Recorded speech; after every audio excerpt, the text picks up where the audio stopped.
ብዙ ስፖርተኛ ደረቱን የሚያምርና ግብዳ ማድረግ ይፈልጋል። ይህንን የተገነዘብኩት ከአንዳንድ ክላይንቶች ጋር በማወራበት ሰዓት ነው። ሰውነታቸውን ለመቀየር ብለው ወይም ደግሞ ለማሻሻል የተሻለ ደረት የተሻለ ሰውነት እንዲኖራቸው ብለው እኔን በሚያማክሩበት ሰዓት ፎቶቸውን ላክልኝ ብዬ ጠይቃቸዋለሁ እና ፎቶቸውን በሚልኩበት ሰዓት ደረታቸውን በምመለከትበት ጊዜ አፐር ቸስታቸው ሎወር ቸስታቸው አነስ ያለ ነው። እንዲያውም ከሎወር ቸስታቸው አንጻር አፐር ቸስታቸው በጣም አነስ ያለ ነው። ያ ደግሞ ቲሸርት ላይ ሆነ እንዲሁ ደግሞ በአይናችንን በምናይበት ሰዓት ያ ደረት ትልቅ እንዳይመስልና ቀጭን እንዲመስሉ አድርጓቸዋል። ያንን ባየው ጊዜና ችግሩን በተረዳው ጊዜ ይህንን ቸስት ለማሻሻል ምን አይነት ኤክሰርሳይሶች መስራት እንዳለባቸውና የትኛውን ምግብ ቢመገቡ የተሻለ ለውጥ ማምጣት እንደሚችሉ የተለያዩ ሪሰርቾችን እያየው ለነሱ ማገዝና ማቅረብ ጀመርኩ፣ መረጃዎቹ ማለት ነው። ለነሱ የነገርኳቸው መረጃዎችና እነዛ ሪሰርቾች ደግሞ በጣም ጠቃሚ ሆኖ ስላየሁት ለዚህ ቻናል ተከታታዮች ለምን አላቀርበውም ብዬ አሰብኩና ይህንን ቪዲዮ አዘጋጀሁላችሁ።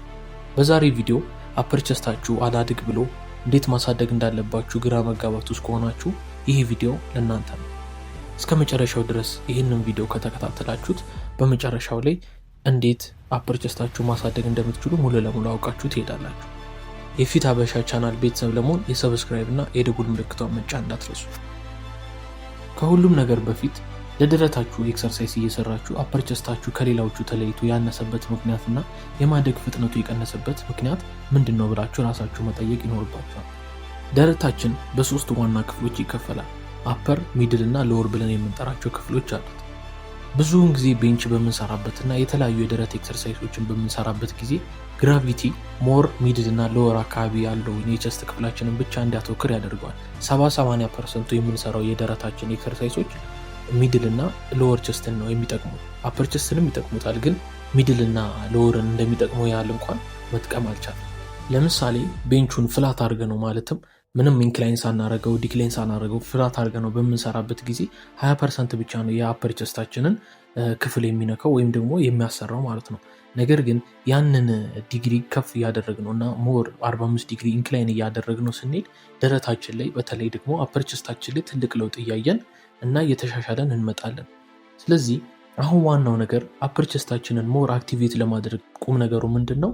የምንሰራቸው ነገሮች ሞር ኢንክላይንድ መሆን አለባቸው። ፍላት እየሆነ በመጣ ቁጥር ከአፐር ቸስቱ ሌላ ሎወር ቸስትና ሚድል ቸስታችንን ብቻ ነው የሚያሰራ ማለት ነው። ከዚህ በተጨማሪም ደግሞ ጀማሪዎች ወይም ደግሞ ስለ ስፖርቱ በጣም እውቀት የሌላቸው ሰዎች ስፖርቱን ሲሰሩት የሚያደርጉት ስህተቶች አሉ። የመጀመሪያው ስህተት ምንድን ነው? ኢጎ ሊፍቲንግ ብለን የምንጠራው ነው። ያም ደግሞ አንዴ ፍላት ያደርጉትና ወይም የሆነ ዩቲዩብ ቪዲዮ ላይ ያዩትን ይመለከቱና ፍላት አድርገውት ለዘላለም ኪሎ እየጨመሩ በግብዳ ያለ ትክክለኛ ፎርም ዝም ብሎ ይሰራል። ይሄ ምንም ለውጥ አያመጣልም። ሁለተኛ ደግሞ 30 እና 45 ዲግሪ አድርገው እሱንም ለዘላለም ይሰሩታል። ማለትም ቤንቻቸውን 45 ዲግሪ ከፍ ያደርጉታል። ያንን ለአንድ ዓመት ለ6 ወር ተከታታይ ምንም አይነት ትዊክ ሳያደርጉበት ፕሮግሬሲቭ ኦቨርሎድ ሳይጨምሩ ዝም ብለው ባላቸው ኪሎና ባላቸው ፎርም አድርገው ይሰሩታል ማለት ነው። ይሄ በእርግጥ የተሻለ ለውጥ ሊያመጣላቸው ቢችልም ከፍላት ቤንች ጋር ሲነጻጸር፣ ብቻውን ግን የምትፈልጉትን ወይም ደግሞ የምትጠብቁትን አይነት ለውጥ ላያመጣላችሁ ይችላል። ሶስተኛው ደግሞ መስል ማይንድ ኮኔክሽን የሚባለው ነገር በጭራሽ የላቸው። ስፖርት ስንሰራ ደረታችን ወይም ደግሞ ጡንቻዎቻችን ብቻ አይደለም የሚሰሩት። ጡንቻዎቻችን ከማይንዳችን ወይም ደግሞ ከአይምሯችን ጋር ኮኔክት ማድረግ ይኖርብናል። ማለትም ደረታችንን በምንሰራበት ጊዜ ስለ ደረታችን እያሰብን የትኛውን መስል እያሰራ እንደሆነ ትኩረት ሰጥተነው ሞር ፎከስድ ሆነን በምንሰራበት ጊዜ መስል ማይንድ ኮኔክሽን የሚባለው ነገር እየመጣ ወይም ደግሞ እየተሻሻለ ይመጣል ማለት ነው። ያ መስል ማይንድ ኮኔክሽን ኖረ ማለት ደግሞ ሰውነታችን ላይ ወይም ደግሞ ያ የምናተኩርበት ጡንቻ ላይ የተሻለ ለውጥ ማየት እንጀምራለን። ብዙዎቻችሁ ይህንን ስታደርጉ አላያችሁም። እንዲያውም እኛ ሀገር ወይም ደግሞ የፊትነስ ኮሚኒቲው ላይ ይህ ነገር ሲወራና ደጋግሞ ሲዘወተር ሰምቼም አላውቅም። ነገር ግን በጣም አስፈላጊ ከምላቸው ኮንሰፕቶች ውስጥ አንዱ ነው። አሁን ቀጥታ ወደ ኤክሰርሳይሶቹ ነው። መጀመሪያ ላይ የምናገኘው ኤክሰርሳይዝ ኢንክላይን ቤንች ፕረስ ብለን የምንጠራው። ይሄ ከቤንች ፕረስ አሰራሩ የሚለየው ኢንክላይን መሆኑ ብቻ ነው። ደረት ለመስራት የምንጠቀምበትን ቤንች 45 ዲግሪ ወይም ደግሞ 30 ዲግሪ ከፍ እናደርገዋለን። ደረት ስንሰራ ሾልደራችን የሚያመን ከሆነ 30 ዲግሪ ብቻ ከፍ አድርገን ደረታችንን ማሰራት እንችላለን። ይህንን ቤንች 45 ወይ 30 ዲግሪ ከፍ ካደረግነው በኋላ እጃችንን በሾልደራችን ልክ አድርገን ቀስ ብለን ቤንች ፕረሱን ካነሳ ነው በኋላ ሙሉ ደረታችን እያስነካን ቀስ ብለን ደግሞ ከፍ እናደርገዋለን ማለት ነው። ወደ ታች ስናወርደው ቀስ እያለን ወደ ላይ ስናወጣውም ደግሞ ቀስ እያለን በምንሰራበት ጊዜ ሞር መስል ማይንድ ኮኔክሽናችንም ስለሚጨምርና ደረታችንም ደግሞ የሚገርም ስሜት እየተሰማን ስለይመጣ ይሄ ለደረታችን ትልቅ ለውጥ ያመጣልናል። ነገር ግን ይህንን ኤክሰርሳይዝ ስትሰሩ ፎርም መሳሳት የለባችሁም። ለምሳሌ ቤንች ፕረሱን በምታነሱበት ጊዜ ተሳስታችሁ ትንሽ ፎርማችሁ ከተሳሳተ ሾልደራችሁ ሊጎዳ ስለሚችል በጥንቃቄ መስራት ይኖርባችኋል። ስትሰሩም ደግሞ ደረታችሁን ያስነካችሁ ሙሉ ለሙሉ ቀጥ ማድረግ ይኖርባችሁ። ይህንን ኤክሰርሳይዝ ስትሰሩ ትንሽ ከበድ የሚላችሁን ኪሎ ታዘጋጁና ለ4 ሴት ከ6 እስከ 10 ድግግሞች ከሰራችሁት በቂ ነው። ሁለተኛ ላይ የምናገኘው ኤክሰርሳይዝ ኢንክላይን ዳምፔል ፕረስ ብለን የምንጠራው። ይህንን ኤክሰርሳይዝ የተለያዩ የሳይንስ ጆርናሎች በጣም አሪፍ እንደሆነና ከቤንች ፕረስ በላይ ማለትም ከፍላት ቤንች ፕረስ በላይ የተሻለ ነው ብሎ የሚናገሩ ብዙ ሰዎች አሉ። ያም የሆነበት ምክንያት ምንድን ነው? ቤንች ፕረስ ሙሉ ለሙሉ የደረታችንን ሬንጅ አያስነካውም። ደረታችንን በምናስነካበት ጊዜ ሊሚትድ የሆነ ሬንጅ ነው ቤንች ፕረስ የሚነካለን። ዳምፔል ፕረስ ግን በዳምፔል የምንሰራው ስለሆነና ሙሉ ለሙሉ ሙቭመንቱን እኛ ስለሆነ የምንቆጣጠረው ከፍተኛ ሬንጅ ይኖረናል። ከፍተኛ ሬንጅ ይኖረን ማለት ደግሞ ሙሉ ለሙሉ ደረታችን ይሰራል ማለት ነው። የአፐር ቸስታችንን ለማሰራት ደግሞ 45 ዲግሪ ከፍ አድርገን ወንበሩን ከበድ የሚሉ ዳምፔሎችን አዘጋጅተን ማለትም እንደ አቅማችን ለምሳሌ አሁንም 20 ኪሎ ከሆነ ዳምፔል ፕረስ መስራት የምትችሉት ከፍ እያደረጋችሁ 25 እስከ 30 ድረስ መስራት ከቻላችሁ ለደረታችሁ በጣም አሪፍ ነው። ኪሎ በጨመረ ቁጥር ሞር ቴንሽን ስለሚኖረው እና ፕሮግሬሲቭ ኦቨርሎድ እያደረጋችሁ ስለሆነ ጡንቻችሁ እየተላመደው አይመጣም ወይም ደግሞ አዲስ እየሆነበት ስለሚመጣ ኪሎ እየተሻሻለ እየተለቀ ይመጣል ማለት ነው። ይህንን ኤክሰርሳይዝ ስትሰሩ ዳምፔሉን ወደ ደረታችሁ ስታመጡት ቀስ ብላችሁ ታመጡታላችሁ። ወደ ላይ ደግሞ ስታነሱት በፍጥነት ኤክስፕሎድ ነው የምታደርጉት።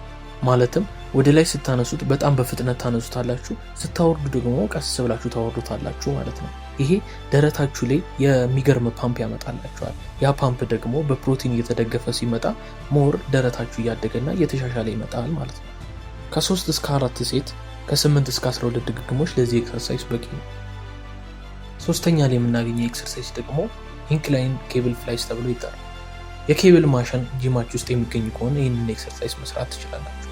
ኬብል ማሽኑ ጋር ትሄዱና ቤንቻችሁን ወይም ደግሞ ደረት የምትሰሩበትን ቤንች መሀል ላይ ታስቀምጡታላችሁ፣ ወደፊት ትንሽ ጠጋ አድርጋችሁት ማለት ነው።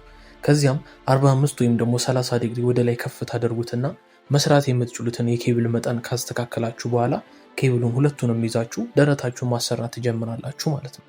ይሄ ኤክሰርሳይዝ የቤንቹ አቀማመጥ ኢንክላይንድ ሆኖ ሞር አፐር ቸስታችሁን በደንብ አድርጎ እንዲነካላችሁና ሁለቱን ኤክሰርሳይዝ ቅድም የነገርኳችሁን ሰርታችሁ ሲጨርሱ ሶስተኛ ላይ ስትሰሩት አሪፍ ፓምፕ ኖሯችሁና የተሻለ ሰርታችሁ እንድትወጡ ያደርጋችኋል። የዚህ ኤክሰርሳይዝ ዋናው ቁም ነገሩ ቸስታችንን ስትረች ማድረጉ ነው። ይሄ ዲፕ ስትረች ደግሞ ለደረታችን ከምታስቡት በላይ አስፈላጊ ነው። ስትረች ማድረጉና ትንሽ ኪሎ ደግሞ እየጨመራችሁ ስትመጡ ደረታችሁ ላይ የተሻለ ለውጥ ማየት ይጀምራላችሁ ማለት ነው። ነገር ግን ኬብሉ መቀመጥ ያለበት መሀል ላይ ወይም ደግሞ ከላይ አይደለም መሆን ያለበት። ከታች ትጀምራላችሁ። ከታች ጀምራችሁ ደረታችሁን ካስነካችሁ በኋላ ደግሞ መሀል ላይ ታደርጉታላችሁ። ከዚያም ደግሞ መጨረሻ ላይ ከላይ አድርጋችሁት ኬብሉን ትሰራላችሁ ማለት ነው። ይሄ የኬብሎቹ አቀማመጥ ነው። እያንዳንዱ የምትሰሯቸው የኬብል አቀማመጦች ለደረታችሁ የተለያዩ ቦታዎችን ወይም ደግሞ ክፍሎችን ሊነኳችሁ ይችላሉ። ነገር ግን ከኬብሉ አቀማመጥ በላይ ሞር ማተር የሚያደርገው የቤንቹ አቀማመጥ ነው። ቤንቹ ፍላት ከሆነ የምትነኩት የደረታችሁ ክፍልም በዛው ልክ እየተቀየረ ነው የሚመጣው። ስለዚህ 45 ዲግሪ ከፍ አድርጋችሁት የኬብሉን ደግሞ ከታች ወይም ደግሞ መጨረሻ ላይ አድርጋችሁት ከሰራችሁት አፐር ቸስታችሁን በደንብ አድርጋችሁ ማግኘት ትችላላችሁ ማለት ነው። ይሄ ኤክሰርሳይዝ ቀላል ስለሆነ 3 ሴት ከ12 እስከ 20 ድግግሞች ከሰራችሁት በቂ ነው። መጨረሻ ላይ እንደ ማጠቃለያ እነዚህን ሰርታችሁ ሞር እንደ ክሎዥር የሚሆናችሁ ኤክሰርሳይዝ ምንድነው? ፑሽ አፕ ነው። እሱም ኢንክላይን አድርጋችሁ ማለት ነው። አሁን የነገርኳችሁ ቤንች ላይ ወይም ደግሞ ሌላ ኤክሰርሳይዞችን ለመስራት የምትጠቀሟቸው ለጥ ያሉ ፍላት የሆኑ ቤንቾችን ትፈልጉና እጃችሁን እዛ ላይ ያስደግፋችሁ ፑሽ አፕ ትሰራላችሁ ማለት ነው። ይሄ ሞር ደረታችሁ ስትረች ያደረገውን ኮንትራክት እያደረገና ስትረች እያደረገ የተሻለ ፓምፕ እንዲሰማችሁ ያደርጋል ማለት ነው። ሁሌም ፑሽ አፑን መጨረሻ ላይ ብትሰሩት ብዬ መክራችኋለሁ። ምክንያቱም መጀመሪያ ላይ ከሰራችሁት ለቤንች ፕረስ፣ ለዳምፔል ፕረስ እና ለኬብሎቹ የተሻለ ጉልበት ላይኖራችሁ ይችላል፣ ሊደክማችሁ ይችላል። ለአፐር ቸስታችሁ የሚጠቅሙ ወርክአውቶች ይህንን ይመስላል።